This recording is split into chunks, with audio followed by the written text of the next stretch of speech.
It's time for another new Kansas City Spotlight.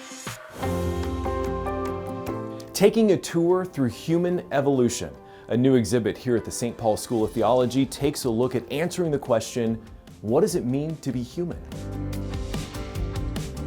We're here at the St. Paul School of Theology, and I am joined by Nancy Howe. You are a professor here, That's right. And we're in the middle of this new exhibit, which is really, really cool. So tell me a little bit about where this exhibit came from.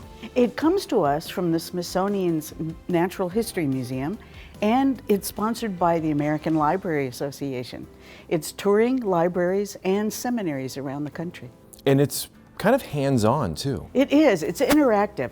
Obviously there are panels around us, but there are interactive kiosks, there are replicas of skulls you can actually interact with and turn around and compare. And if you love statues, we have one here of a Neanderthal mother with her child. Oh, absolutely. So what are some of the ways we can interact with what we have here at these kiosks? The kiosk let us choose topics we're interested in.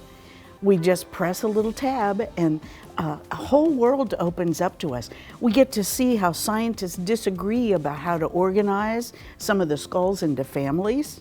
We get to see how to compare skulls, like the size of cheekbones or how to tell they're male or female, things like that.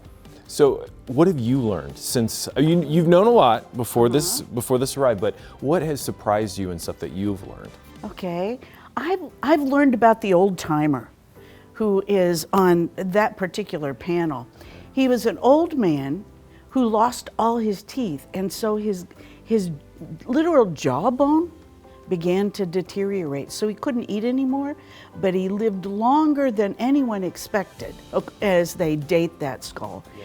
And you know what? It tells us that his social group took care of him. They made sure that he could get the nourishment he needs, and that helps to explore the themes of compassion and community that are part of this exhibit. And why does it fit so well here at the school? It fits well. Now, not everybody thinks that evolution, human evolution, and theology go together, but science and theology have always been interconnected. From the days of Newton, when he explored the order of the world because he was a Christian, to the Vatican Observatory that looks into the skies to interpret the universe, and even evolution tells us something about why compassion, community, and imagination are part of our human story. This Kansas City Spotlight has been paid for by St. Paul School of Theology. Visit spst.edu.